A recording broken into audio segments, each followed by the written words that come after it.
चित यही भांति मनो मुदित दवलाय किराती। कैकेयी जो थी, कैकेयी ऐसे प्रसन्न हो रही है।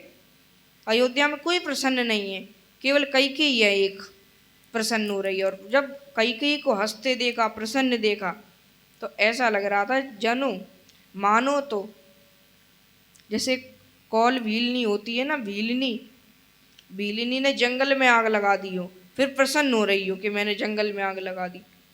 बस ऐसी कैकेयी हंस रही थी। भरत जी को कुछ गड़बड़ लगा कि मेरी माता ने कुछ किया है, क्योंकि भरत दुखित परिवार नहीं आ रहा। भरत जी ने पूरे परिवार को दुखी देगा, लेकिन केवल माता ही हंस रही थी। तो सोचा कि कुछ गड़बड़ करी है माता जी ने। क्या गड़बड़ करी होगी? तो पूछा कि कहाँ हैं हमारे माँ पिताजी, कहाँ हैं दोनों भाई, कहाँ हैं, बताओ मेरे को, कहाँ मिलेंगे। कैकेयी मैया ने कुछ नहीं बताया। क्या कहा?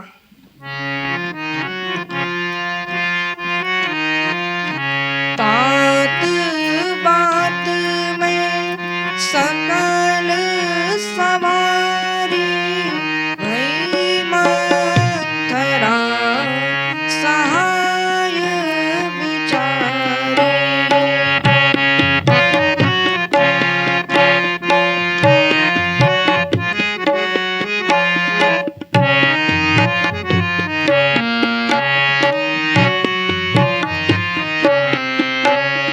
कछुक काज विधि बीच बिगारी, भूपति सुरपति पुर पगधारी।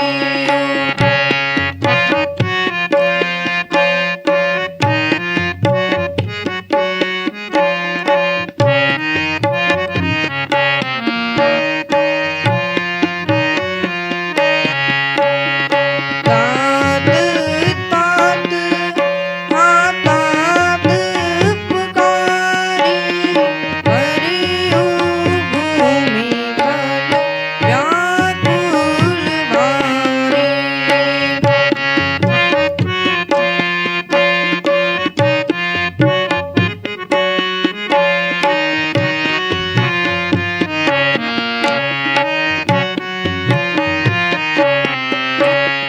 चलत न देखन पायउ तुही, तात न राम सौंपेउ मोहि।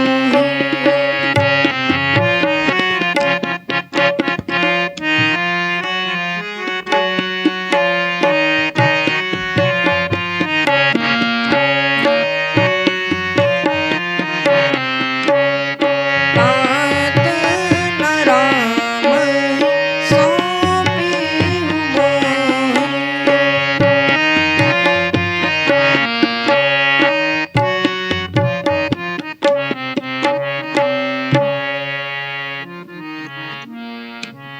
तो यहाँ कैकेयी ने कहा कि तात बात में सकल सवारी, हे तात मैंने तो सब बात संभाल ली, लेकिन भाई मंथरा सहाय विचारी।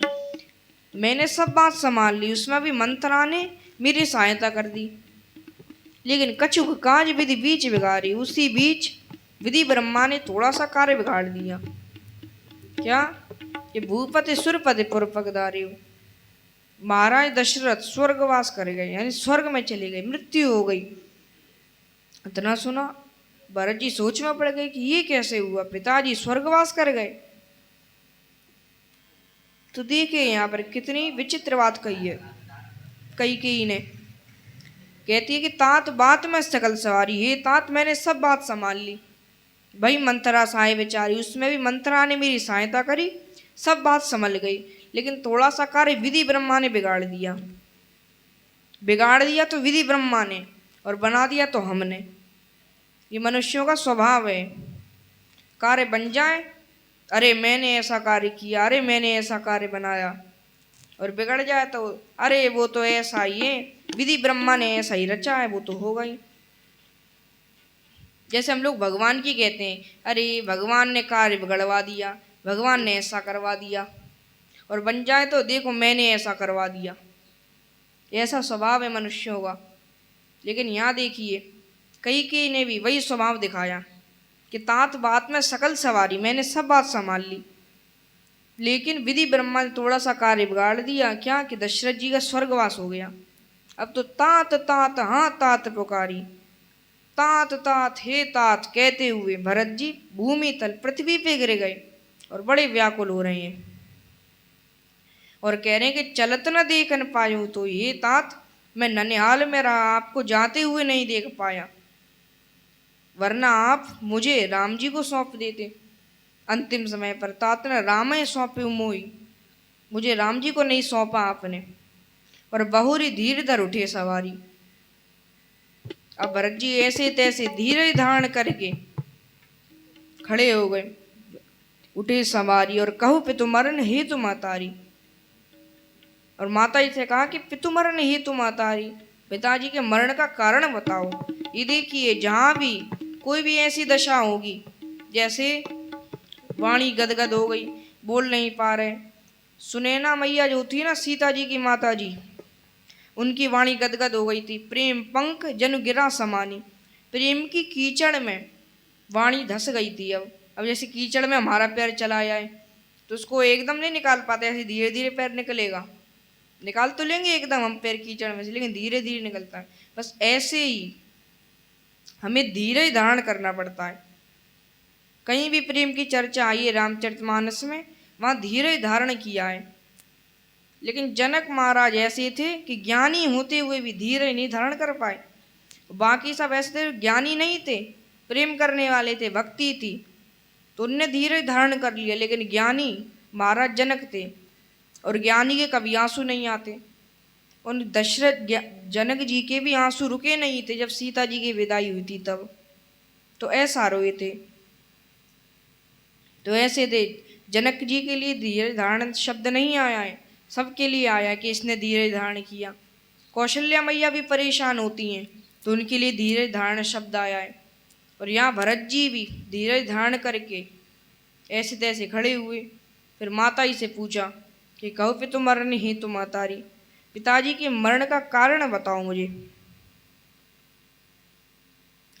अब फिर बताया तो भरत बिसरे पितु मरण, सुनत राम बन गौन, हेतु अपन पहुँचान जिया, थकित रहे धरि मौन। यहाँ पर कारण बताया क्या, कैकेयी मैया ने कहा कि भरत, मंथरा ने मुझे ऐसी बुद्धि दी, अब तक मुझ में इतनी बुद्धि थी ही नहीं, मंथरा ने मुझे समझाया, तो मैंने फिर 2 वरदान मांग लिए तेरे पिताजी से। एक मैंने तेरे लिए राज्य मांग लिया, अयोध्या का राज्य, तू अयोध्या का राजा बनेगा। और एक मैंने मांग लिया 14 वर्ष का वनवास, किसके लिए, राम के लिए। अब भरत बिसरे पितु मरण, भरत जी पिताजी का मरना भूल गए जब सुना कि सुनत रामवन गौन। यहाँ रामवन गौन जो है, राम जी वन को चले गए, तो गौन लिखा है, ना गवन लिखा है और ना जाने का कुछ, क्या लिखा है, सुनत रामवन गौन। तो इसको तुलसीदास जी ने इंग्लिश में भी लिख दिया और हिंदी में भी लिख दिया। जैसे कहते हैं ना गवन, गवन माने जाना, तो सुनत रामवन गौन, गौन माने गवन, और गौन माने जाना भी होता है इंग्लिश में, गौन, सुनत रामवन गौन। और हे तू अपन पउ जानी जिय, थकित रहे धरि मौन। अब तो समझ गए कि मेरे कारण ही पिताजी की मृत्यु हुई, मेरे कारण ही राम वन में गए, जबकि भरत जी की कोई गलती नहीं है, भरत जी तो थे भी नहीं इतने समय तक, कोई गलती नहीं है भरत जी की। फिर भी क्या कह रहे हैं कि मेरे कारण ही राम जी वन में गए, मेरे कारण ही पिताजी की मृत्यु हुई, इसीलिए थकित रहे धरि मौन। भरत जी ऐसे थक गए कि रहे धरि मौन, मौन रह गए, कुछ बोल नहीं रहे अब। लेकिन धीरे धारण करके बोलना पड़ता है, क्योंकि समय था बोलने का। ऐसे प्रेम में, किसी के विरह में, शोक में वाणी रुक जाती है अपने आप। जैसे सांस भी भर लेंगे ना बोलने के लिए तो बोल नहीं निकलेगा, ये होता है विरह में। तो वही हो रहा भरत जी के साथ। लेकिन ऐसे तैसे धीरे धारण किया और माता जी से बोला कि जो पे कुरुचि रही अति तोई, जनमत काहे न मारे मोही। कि हे माता, अगर तुझ में ऐसी कुरुचि थी, यानी तेरी बुद्धि अगर ऐसी थी, तो जन्मत काहे न मारे मुझे जन्म से ही क्यों नहीं मार दिया तूने? मेरा जब जन्म हुआ तभी मुझे मार देती, तो आज मुझे ऐसा कलंक नहीं सहना पड़ता। क्योंकि सब लोगों को तो यही लग रहा है कि भरत जी का हाथ है इसमें, कैकेयी का हाथ तो है ही, भरत जी का भी हाथ है इसमें, सबको ये लग रहा था। और भरत जी भी सोच रहे हैं कि मेरी ही गलती है, जबकि है इसमें से कुछ नहीं, केवल कैकेयी की करनी है ये। मंत्रा भी अगर समझाती और कैकेयी का सत्य प्रेम होता राम जी से, दशरथ जी से, तो ऐसा क्यों होता? राम जी का राज्याभिषेक हो रहा था और दशरथ जी भी जीवित रहते। पर वो प्रेम में थोड़ी कमी पड़ गई ना, और मंत्रा ने समझाया भी ऐसे ही कि राम तो तेरा पुत्र भी नहीं है, भरत है तेरा पुत्र, तो भरत को राज्य दिलवा। तो बस वैसा ही कर दिया कैकेयी ने। तो ऐसा होता है। भरत जी ने धीरे धारण किया और कह रहे हैं, हंस वंश दशरथ जनक राम लखन से भाई, जननी तू जननी भई विदिशन कछु न बसाई। हंस वंश, क्या कि हमारा ये वंश हंस के समान था, उसमें भी राम लखन जैसे भाई हुए। लेकिन जननी तू जननी भई, माता जी से कह रहे हैं अपनी माता जी से, कहा कि तू मेरी माँ हुई, विदिशन कछु न बसाई, विधि ब्रह्मा के वश में कुछ नहीं है। इतना अच्छा वंश दिया, इतना सब कुछ दिया, लेकिन मेरी माँ तुझे बना दिया, यानी मेरी माँ तू बन गई, ऐसे कह रहे हैं भरत जी। तो तू शब्द का प्रयोग कर रहे हैं भरत जी अब माता जी के लिए। कहते हैं कि वर मांगत मन भई नहीं पीड़ा, वरदान मांगते में तेरे मन में पीड़ा नहीं हुई? गरे न जी, जब तूने वरदान मांगे तब तेरी जीव नहीं गली, तेरे मुख में कीड़े क्यों नहीं पड़ी? गरे न जी मुँह परे न कीड़ा। और फिर कहते हैं,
तो यहाँ पर क्या कहा गया है